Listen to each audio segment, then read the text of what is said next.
Welcome, everyone, to another edition, the COVID-19 edition of Church Solutions Podcast. My name is Phil Thompson. And I'm Steve Lacy. And I'm Michael Gray. Yes. Michael Gray. So there's three of us. See, folks, you're getting three of us now. Used to be just two of us. Now Three you get for the price of two. That's right, exactly. And we all have our Diet Cokes here. By the way, I've lost three pounds in the last 2 days. Yeah, I picked them up, so there.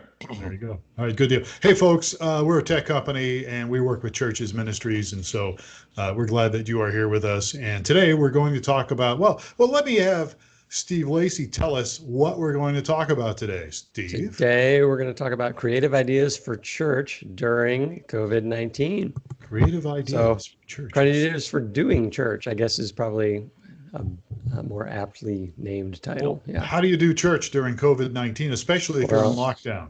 How do you do that? We're going to give you some great ideas. Or unless you're in Florida and you meet anyhow.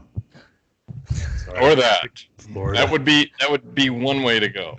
But that Phil would be is a Florida. Phil is dissing entire states based on some phony news source. Not phony. Anyway. Sure, they're phony.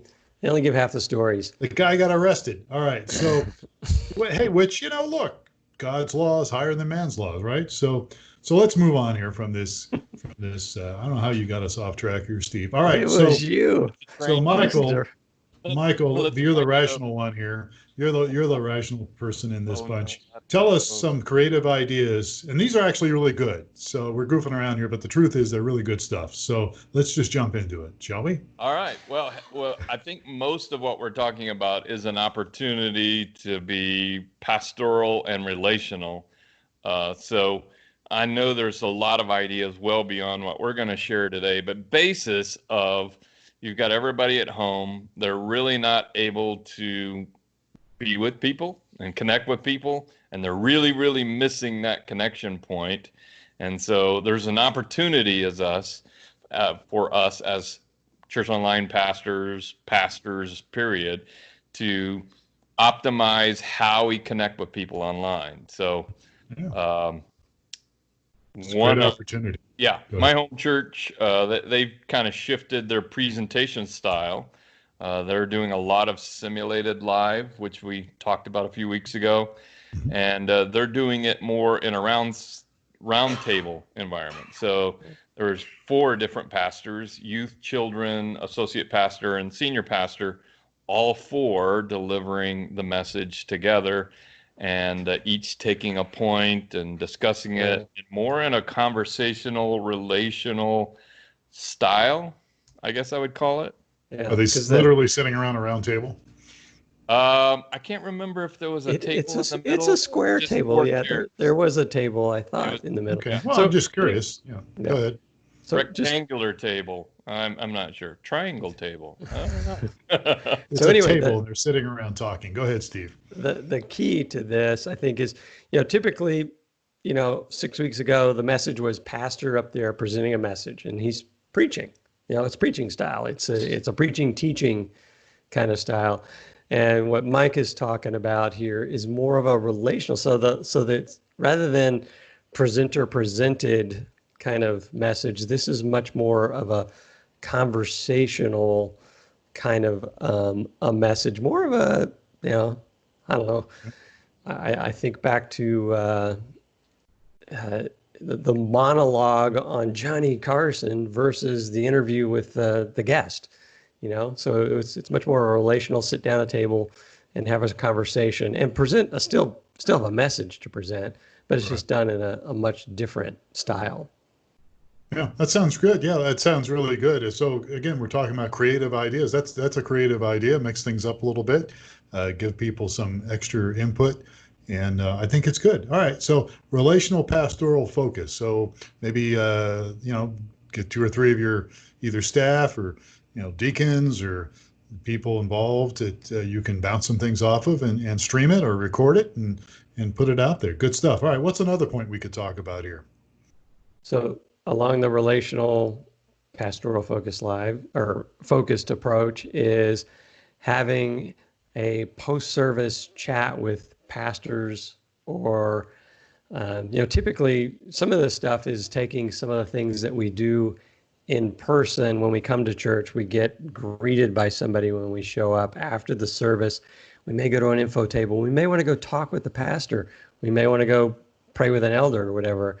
So these are just some ideas that you can use to, since we can't do that in person anymore, to do it digitally. So, so some of the things that, that I've heard some churches doing, I think our home church here is doing it as well, is they'll do the message, online, but after the message, they'll invite people to a Zoom meeting so that they could have a private conversation with the pastor or with one of the elders or whatever, just the kind of thing you would do, after a service if you're in the church service as well. So just fostering relationship, being open, being approachable, that kind of thing. Yeah, that's good. That's really good stuff. And again, as we've talked about the last few weeks, especially, this is an opportunity to connect with people in a deeper way, even though we're separated. That you can still build some relationship there online and make that happen. All right, good. So here's another point somebody put, and by the way, folks, we actually did some brainstorming on this, and we kind of put together a little list between the three of us here. And here's something on the list which I find interesting. Drive-in church. Drive-in church. What is a drive-in church? Now, there was a guy out in California. What was his name? He's dead now. But he actually did drive-in church many years ago in the 70s. And his son took over his ministry as well after he passed away. Do you remember who the guy was? You guys probably don't know. I'm not old enough to know Calvary that. Chapel founder. Yeah. No, it wasn't Chuck Smith. It was this guy is real popular. He's real in positive, a lot of positive messages. I can't remember it, but he did this years ago. It was Crystal Cathedral. That's what. Okay. That's how he evolved. Robert Fuller, right? Crystal Cathedral. But that's how he started, was doing a drive-in church. So somebody expound on this brilliant idea. So this is actually something we observed over the past few weeks here, because one of the churches that's, streaming with us, we drop in on the streams every week, and we saw, I saw, wow, the podium looks like it's out on the front steps of the church, and it looks like I see a drum set behind the doors here. And what these guys had done was, it was raining too. That made it even more interesting. Yeah, it was pretty entertaining. Yeah. Wow. So they had they basically set up church on the front steps. They had an elevated front steps of the church, and it faced the parking lot. We couldn't see the parking lot, but then what you can do is get an FM transmitter, plug your sound system into an FM transmitter. Mm-hmm. Everybody comes in their own car, and they stay in their own car. And there was another legal thing going on with this. I don't know if it was in Florida or not, but there were a few weeks ago, policemen passing out tickets for showing up in the parking lot of a church. But anyway, that's a side thing. News. Yeah, go ahead. Yeah, probably so. So staying in their own cars, and you basically just instruct everyone to tune to 94.7 on your radio dial, and you got the worship band that's in front of you, who was actually playing out in the rain with umbrellas. Yeah, that was great. Everybody's holding their umbrella and a mic and singing. Yes, singing, yeah. It was good. Wow. It was very entertaining. Yeah. Go ahead, Steve. Mike. Go ahead, Mike. Well, my favorite part was when the pastor said, it said something to cue everybody in their cars, and they all start honking their horns, and it's just really raucous and loud. And it was great. Aren't you guys glad to be back at church? And everybody starts honking their horns. That's interesting. There was I saw a version of that, a guy speaking or preaching from, what is it, a megaphone? He was actually doing that. It was a version of that, but his wasn't as high tech as FM. So interesting. So drive-in church. All right. So that's an idea, something to think about. Yeah. And it doesn't take a whole lot. I mean, you need to rent an FM transmitter. If you've got a big parking lot and everyone's facing the same direction, then it can work. Yeah. Interesting. Fascinating. All right. So we did talk about the next one on our list here when we talk about creative ideas to do church during COVID. The next one's simulated live, and we did touch on this a couple of weeks ago. Do we need to hit it again, or do we need to say, hey, listen to our Yeah, check past the other broadcast. broadcast out, because that's quite there's a lot of pieces to it. I think in this context, we might say the value of simulated live is it frees up the pastoral staff to be pastoral during the broadcast of the service. So you can be greeting people, you can be chatting with people, you can be engaging in a very relational way because you're not producing a service when it's happening. So it frees the whole team to really lean in and be a lot more relational. That's true. Good point. All right. If you need more information on that, just send us an email, folks. support@streamingchurch.tv. All right. Let's move on here. Midweek. So some midweek meetings here, going a little bit deeper, going into some deeper conversations and answers with the pastors. So you're suggesting here that people stream something like this? It can, midweek, absolutely. They stream live? Yeah, I mean, if you're on a streaming platform like ours, sure, you can do it live. You could do, a meeting environment, Zoom, others. However, if you have a streaming platform, I don't know why you wouldn't just turn it on and use it. And and people can type their questions in and interact and chat and engage. I know in the past we've maybe done pre-email, and then the pastors come together and answer all of those. But we have the ability and the technology now to do it live. So why not? Yeah, that reminds me of something that we did years ago, Steve. I don't know if you did it with me or not, but there was some times, we used to do we were doing our streaming deal on a Thursday evening or something. And I think I did it here from my office probably 6 or 7 years ago, but we took questions. You might have been out of town. You might have been surfing somewhere or something, but I took questions while we were streaming live, and I answered questions about streaming video while we were doing it live. So you were on some exotic trip or something in Texas somewhere, probably. All right. So yeah, that's a very good point, Michael. You can use this platform. You can use streaming video. You could use other platforms where you can stream and address some questions and maybe get them in advance or get them live, as you said, from chat and help go a little deeper on what you've been talking about. Moving right along, Steve. So next on our list is community prayer or one-on-one prayer. So this is how do you do that? How do you do that on digital? Well, on our platform, shameless plug again here, is you can there's a chat room integrated with the service, so people can either pray together in the community, or you can do one-on-one prayers with at our church we set up a web host or an online pastor and make them available for people that want to pray privately with a pastor. So just and you can do this through us, you can do it through other means as well. Yeah, we actually have that, and I have no problem plugging us. Streamingchurch.tv. Go there today and make a free trial. All right, yeah. So, but that's a good point. You can engage people in prayer and help meet some needs there. Let's go on here. Video. I don't have my glasses here. Video or vlog of daily devotions. What is video or vlog of daily devotions? Expound a little bit upon that, Michael Gray. Well, again, only pieces that I've observed. So because we're so disconnected, it's an opportunity to create some more content to engage people with. Obviously, daily devotions is a great way to do that.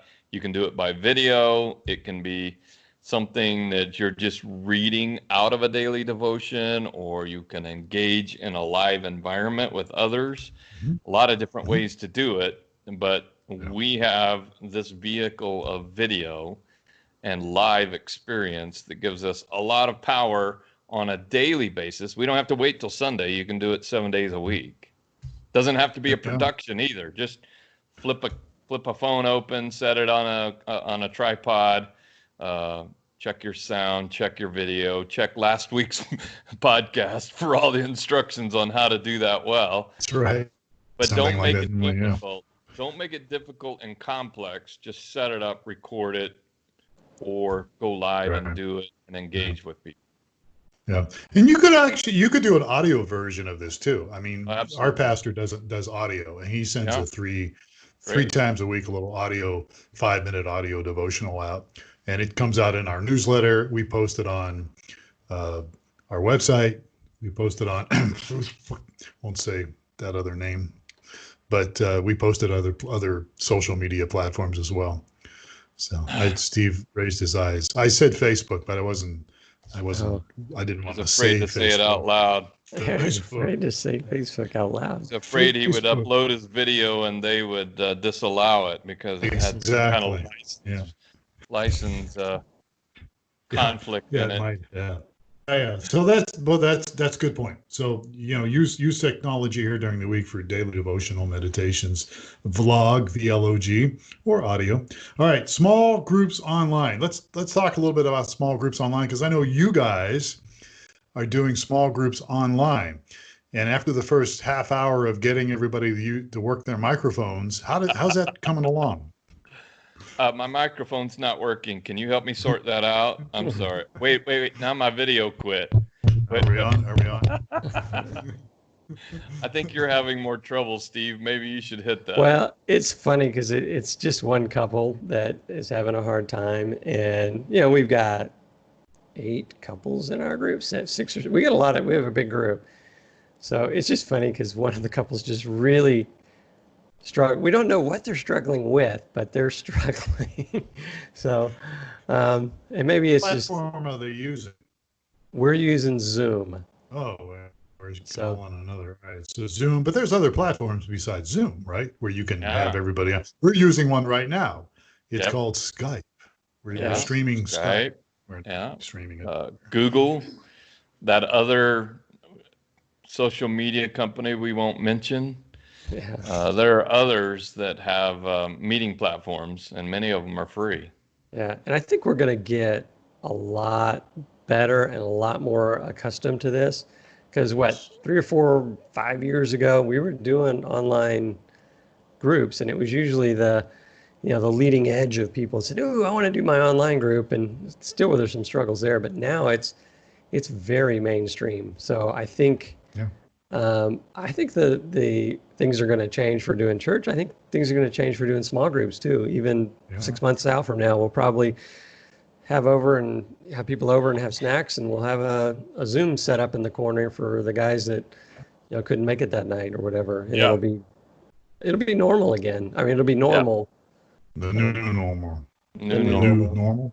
Hey, we've learned a lot of lessons from this process. If you're going to stand up and walk away and you forgot to put on pants, make sure to turn your video off. Exactly. Yeah. There you go. Doing the whole thing without pants on, and then make sure you mute that, turn the video off before you begin to walk away and flash everyone. Exactly. All right. Okay. Yeah. So, the small groups online. I remember we were doing them 9-10 years ago, and it's a great way to do it. It's a great way to connect with people. And as you said, Steve, more and more people are getting used to it. So, I'm teasing you about people taking forever to try to figure out how to use their mic or how to hear people, but more and more people are getting it and understanding it. So it's not as complicated once you do it a few times. All right. So one of the things we have on the list here as we continue to talk about doing church and creative ideas for doing church is giving online. There's a recent survey that came out that for many churches that aren't meeting, which is most of the country, except Florida, you can giving has been down at least 50%. And so one of the things you want to do myself up. One of the things you want to do is make it easy for people to give. Now, we've done podcasts here before about giving online, but there's lots of avenues you can use for giving online, lots of tools you can use. I do want to say this, though. Reminding people is not such a bad idea. I mean, you can do it through your newsletter. You can do it on your website. You can do it on your social media thing, just gently reminding people. I'm not into twisting people's arms or begging people or anything like that, but you can remind them. There's nothing wrong with reminding them. And also, there are some people that don't want to give online, so you can always say, hey, guys, you can mail your check. You can remind people to mail their check, and we've done that with my church.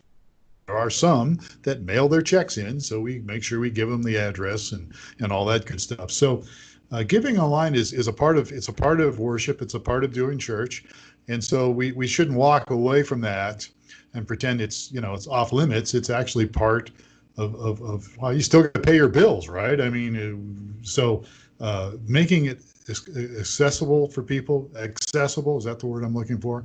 Making it easier for people, making sure there's links maybe on different streaming platforms or different social media platforms where people can give. And it will support your church, and it will, you know, continue to enable people to do the right thing. Yeah.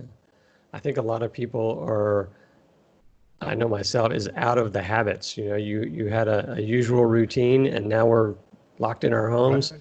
Yeah. And so all those usual routines, so I just reiterate your suggestion to remind people to give. You're like, oh yeah, I stopped giving when I got locked into my house, you know.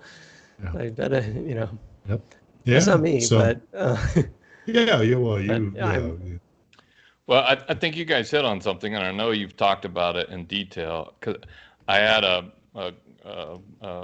somebody on chat this morning, chat support, asking about how it worked, and we had a little conversation about the fact of the easier you can make it for people. So text to give, I mean, all of the different avenues that you can make it easy. People really appreciate that it is simple and easy, and I forgot my check, or, you know, jump through hoops. If you can eliminate as much of that as possible, people want to be faithful and continue to be faithful in supporting now their online church environment is equally important, because somebody's got to pay those streaming bills and everything else to keep it online. I mean, it's true. I mean, you got to keep the lights on. You got to keep utilities, and that doesn't go away. And this is church for many people now, online digital format, and definitely don't want to see that go away because giving has dropped too far off. Yeah. Yeah. All right. So as we just move on, we're going to wrap it up here, but we got a couple more things. One of the things that many churches do on a regular basis is communion, and you can do communion online. Now, obviously, there's different creative ways to do it. I'll let you guys can jump in here if you want, or our viewers, our listeners can come up with some ideas. But one of the things I would say too, and that is I would forewarn people. Forewarn sounds like I would let people know in advance that, hey, we're going to do forewarn. Phil Thompson's on. Be warned. Now, what I'm talking about is in advance. Let them know in advance. Hey, we're going to do communion here in a few minutes. So, if you've got some grape juice, if you've got some cracker or something along those lines, it doesn't have to be grape juice, depending on your theological stance. But some kind of elements. If you can give people a heads up. Hey, in a few minutes, we're going to do communion together online. So whether you're going to be, doing it on a Sunday morning or whatever, then you can lead people through it. And again, they get some advance notice. They go run off and find something. Maybe you could give them advance notice earlier in the week. Some churches don't do communion every week. Some do. Some do it once a month. But whatever it is, you can do that, and you can lead people through it in creative ways. And if it's theologically inappropriate for you and your church to do it online, just ignore what we just said. Exactly.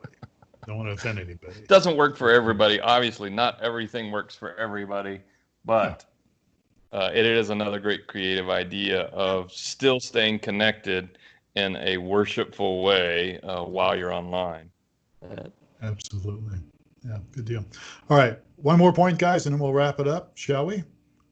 Sure. And this is just a point on how to kind of enhance your online service and reach through that screen and make people feel welcome. And that's pick a few live people that are live online and greet them.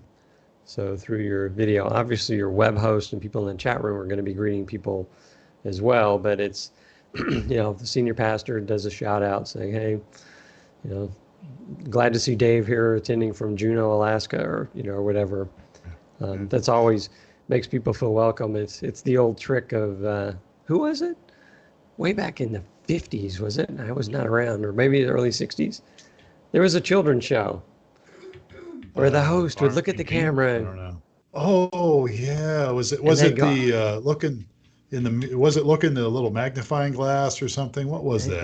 they'd go, I see Romper Judy. Room? Romper Yeah, Room, something wasn't like it? that. It's some kid Romper Room. show Yeah. where she talked about, I see Mary, and you waited for her to call your name, and you go, oh, she saw Yeah. me. They never called my name. They never did. I have no idea what you guys are talking I about. know It's way it's before my actually time. it's before my time too, but I'm I teasing. remember I used it. to watch. I have heard that reference before though, because it is a connectivity point that, folks are sitting at home alone. It's a great opportunity to say, "Hey, I saw you, and I Right. do see you, and I'm here with you online today."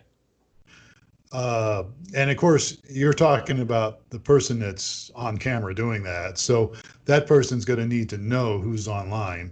Now, with our platform, shameless plug, you can do that. You can know who's online, and you can either relay that to the pastor through text, or she or he can actually look at, something. I don't have anything here to demonstrate, but if they have an iPad or something, they could actually look and see who's viewing the stream. And as you just said, Steve, they could call out the name and welcome individual people. That's what you were getting at, right? Right. Yeah. So yeah. So again, as Mike said, great way to connect with people, especially people, and we're done here, but I'll reiterate this. This is a very, very difficult time for many people. I mean, we're all separate in our own offices here, but we're talking to each other all day long via Skype and other means because we work together. But there are some people that they're alone and they're hurting, and so streaming video is a great tool to reach people and help people during this time. Along All those right. lines, this just a little bonus piece.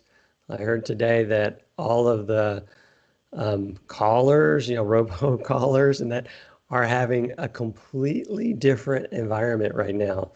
Before you'd answer the phone and people would just hang up on them. She says now they're getting people that want to talk to them because they're stuck at home. I just heard this little segment this morning on it talking about how, yeah, they're like, oh, I just lost my job. Let me talk to you about this. And so Yeah, it's a it's completely a different difficult environment there. time. Yeah, people have lost jobs and hurting, and loved ones are passing away, and it's a very difficult time. So guys, if you have any questions about this is some stuff we threw out there to you. You can take it to the next level. Creative ideas for doing church during this COVID-19 time. We do joke around a little bit, but we're very serious about helping you, helping your church, and helping each other. So whatever we can do to do that, you can reach out to us. Just go to streamingchurch.tv. That's one of our domains, and we'd be happy to help you. We'd love to get your feedback. Support at streamingchurch.tv is an email. And again, we appreciate your time. So thank you, Michael, and thank you, Steve. You Good to betcha. be with you Happy guys. to be And with I'm you. Phil Yep. Thompson. Yeah, it is good to be with you guys. And so appreciate you guys very much. All right. So thank you, folks, for spending a little bit of time with us today. Catch us again on another edition of the Church Solutions Podcast. Until then, take care of yourself and your loved ones. I'm Phil Thompson. We'll see you later.